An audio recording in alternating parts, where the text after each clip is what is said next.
No dia 1º de junho de 2016, aconteceu a inauguração do túnel de San Gotardo, o maior túnel ferroviário do mundo. São 57 quilômetros cortando os Alpes suíços. A inauguração foi um evento de grande porte, transmitida por vários canais de televisão de todo o mundo. A cerimônia teve uma apresentação artística, como a das aberturas de Copas do Mundo ou de Olimpíadas. A encenação, intitulada Sacre do Gotardo, foi carregada de elementos do ocultismo, além de trazer mensagens de uma nova ordem mundial. Muitas autoridades e a Nata Econômica Europeia participaram dessa solenidade. Dentre as personalidades presentes estavam o presidente da Suíça, Johann Schneider, a chanceler da Alemanha, Angela Merkel, o presidente da França, François Hollande, e o primeiro-ministro da Itália, Matteo Renzi.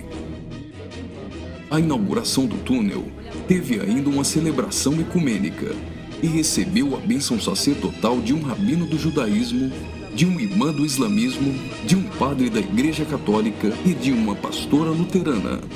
Vamos analisar alguns elementos dessa celebração bizarra, que muitos analistas chamaram de inauguração da nova ordem mundial.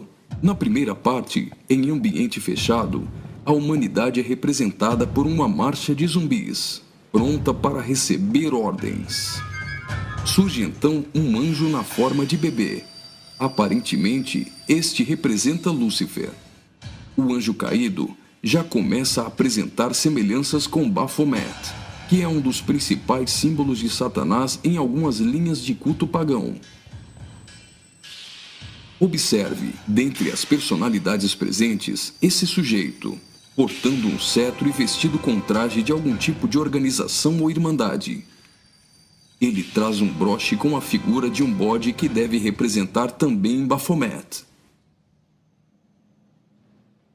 A cerimônia macabra evolui para a aparição de um homem-bode, representando um demônio-chefe.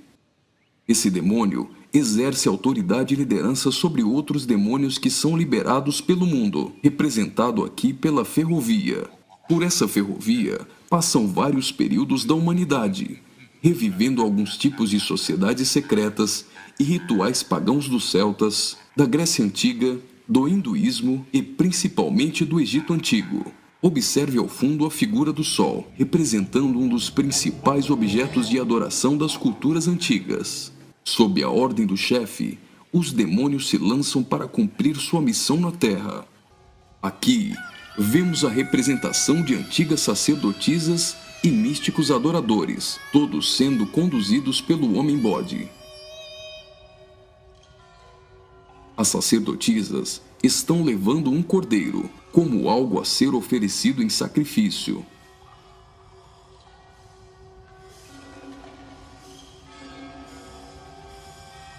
Observe a semelhança dessas sacerdotisas de branco com as adoradoras de Ísis. E nesta exaltação de muitas formas de adoração pagã, não poderia faltar a coroação da Rainha dos Céus.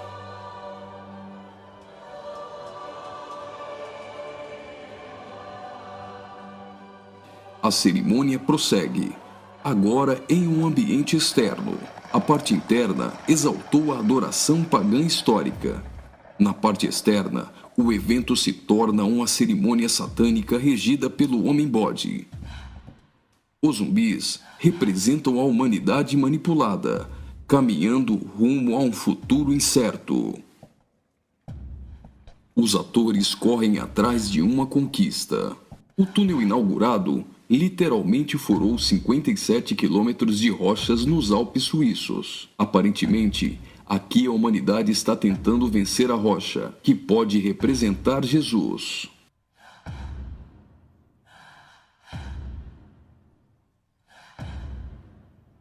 Por várias vezes, eles investem desorganizadamente contra a rocha, mas todas as tentativas são frustradas. Até o momento em que eles se unem e conseguem um importante progresso. Lembre-se que o espírito de Nimrod era unir o homem para vencer a Deus, e que este túnel é o símbolo de integração entre os povos. Observe que eles conseguem a abertura de um portal. A representação desse portal lembra o CERN. O CERN é a Organização Europeia para a Pesquisa Nuclear. Está localizado na região de Genebra, na fronteira franco-suíça, a pouco mais de 200 quilômetros do túnel de Saint-Gothard. No CERN, encontra-se o LHC, o maior acelerador de partículas atômicas do mundo e maior máquina que o homem já construiu. Ele tem 27 quilômetros de circunferência e está a 100 metros abaixo da superfície. O CERN está em busca da antimatéria e tentando recriar o Big Bang. Mas o CERN também tem um propósito esotérico ocultista nem tanto oculto. Segundo a própria comunidade científica, o CERN pretende acessar outras dimensões e se conectar com forças desconhecidas. O respeitadíssimo físico Stephen Hawking advertiu que os experimentos do CERN podem representar graves perigos a nosso planeta. No prefácio de seu livro, Stardust, Hawking afirmou que o acelerador de partículas poderia causar uma decadência catastrófica do vácuo, o que levaria o tempo e o espaço a entrarem em um colapso. Isso poderia destruir não somente o planeta Terra, mas também o sistema solar e todo o universo. Você já deve ter ouvido falar da partícula de Deus, ou bóson de Higgs. Até o Papa implorou a comunidade científica a suspender as operações do LHC, advertindo que eles poderiam abrir os portões do inferno. Observe também que a logo do CERN é a junção de 3 números 6, 666. As cenas seguintes mostram uma sociedade em transformação. Do portal que foi aberto, procede a direção para a humanidade. Veja que uma nova sociedade vai surgindo. O espírito da rebeldia e da sensualidade marcam as pessoas. A decadência da humanidade é representada tanto na forma de uma queda literal, como através da sensualidade.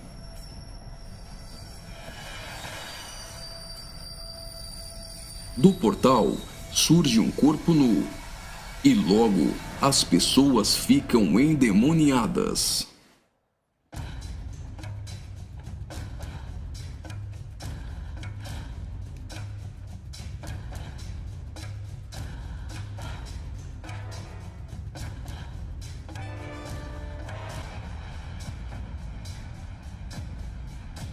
Veja a representação de que existe algo dentro deles.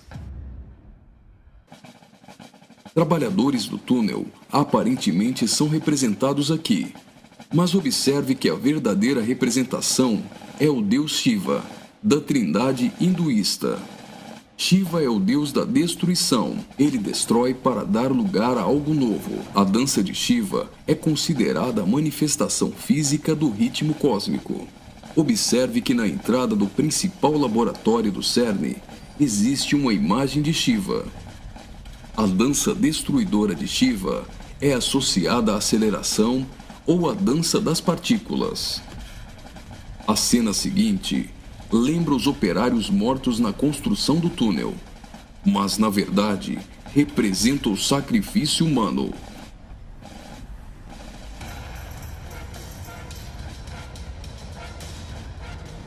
Veja que os corpos são lançados para dentro do abismo.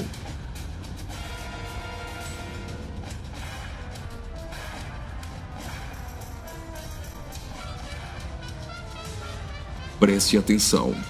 Do fundo do abismo, as mãos vêm receber o sacrifício.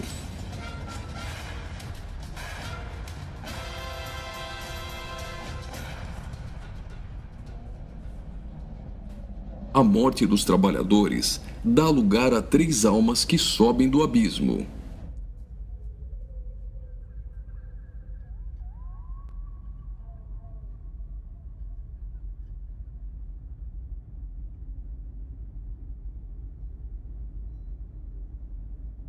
surge então um enorme olho que tudo vê, ou o Olho de Horus, um importante símbolo usado pelos Illuminati.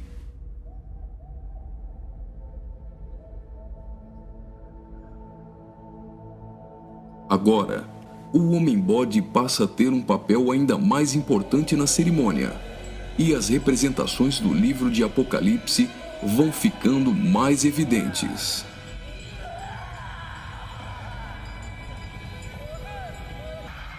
Veja como os demônios se parecem muito com o orixá Omulu. Do portal surge uma figura de um homem, misturada com a de um bode e 3 escaravelhos egípcios. O escaravelho simboliza o deus Khepri, o deus do sol nascente. Homem e bode se fundem, representando a encarnação de Satanás e o surgimento do Anticristo. Ele não será um homem normal. Sua autoridade e poder provém do próprio Satanás. Uma personagem, aparentemente representando a deusa Ísis, surge para ungir o homem-bode, que é a própria besta. Como a cerimônia de coroação de um rei, a besta é ungida governante sobre todo o mundo. Observe novamente que os demônios lembram muito o orixá Omulu. Após receber o manto do espírito feminino de Ísis, a besta manifesta atitudes homossexuais. Ungido governante do mundo, a besta demonstra sua fúria contra todos e agita seus demônios.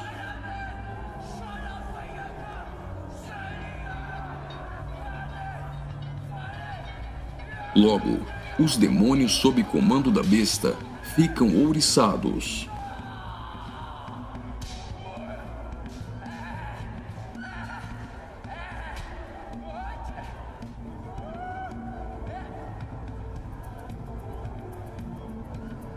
Assim como está escrito em Apocalipse, a besta passa a ser adorada pelos homens e pelos demônios.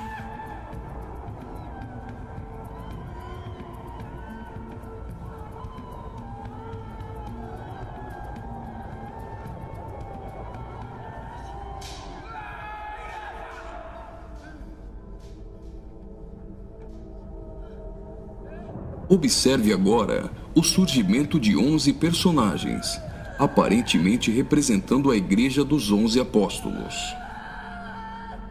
A besta terá autoridade para perseguir a Igreja e para matar os que não lhe adorarem.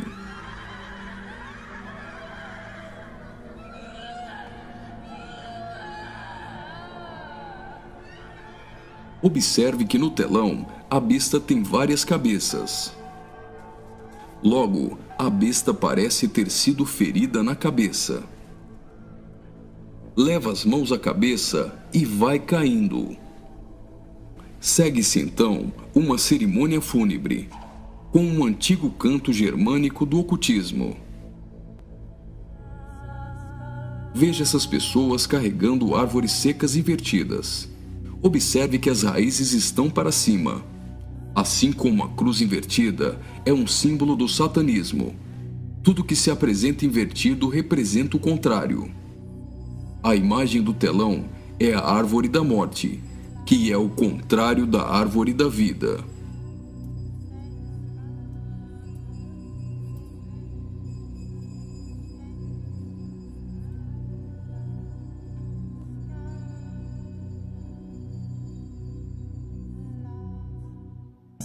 A tecnologia é mostrada como um instrumento para manipular o homem. O avanço da ciência nos últimos dias foi profetizado por Daniel. Observe agora a semelhança da imagem no telão com a Pokébola do game Pokémon Go.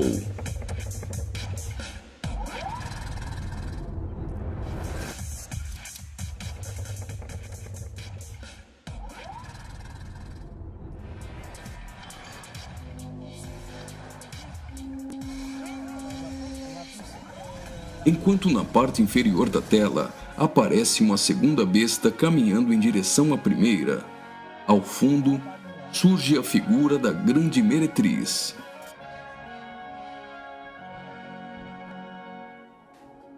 Observe que a segunda besta ressuscita a primeira.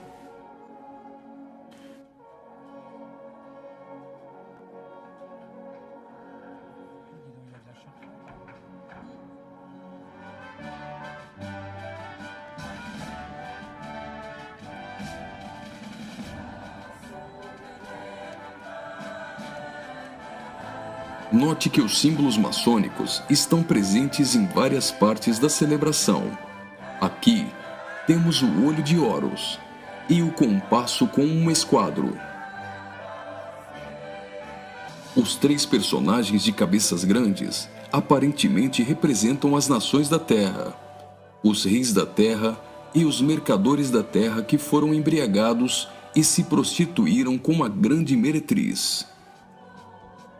O relógio girando ao contrário provavelmente faz menção à profecia de Daniel, de que o anticristo mudaria os tempos, e fala da velocidade em que a nova ordem mundial será estabelecida. No auge da cerimônia, todos os personagens se lançam em adoração. Mas afinal, o que eles estão adorando?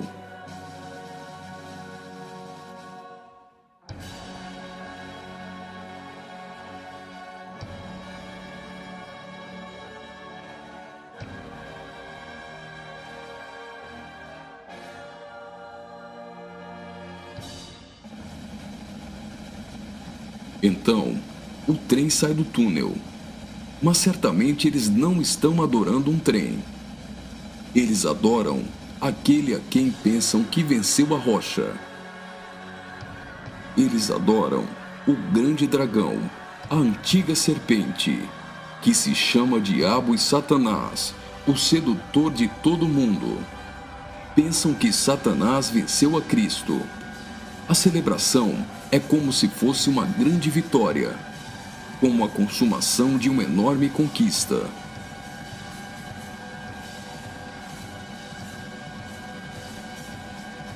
Observe mais uma vez no telão. Por algum acaso, trens voam? O que isso significa? O trem se parece com uma serpente e representa a Satanás, que sempre quis subir aos altos céus e ser exaltado. É justamente isso que eles estão profetizando nesse ato profético. Faria muito sentido se isso fosse um encontro de bruxos e satanistas, mas numa inauguração de uma grande obra pública, com a participação dos principais signatários da Europa, realmente não faz sentido algum. Só que eles se esqueceram de ler todo o livro de Apocalipse. E vi a besta e os reis da terra com seus exércitos, congregados para pelejarem contra aquele que estava montado num cavalo e contra seu exército. Mas a besta foi aprisionada, e com ela o falso profeta, que com os sinais feitos diante dela, seduziu aqueles que receberam a marca da besta, e eram os adoradores de sua imagem. Os dois foram lançados vivos dentro do lago de fogo, que arde como enxofre. Apocalipse capítulo 19, versículos 19 e 20.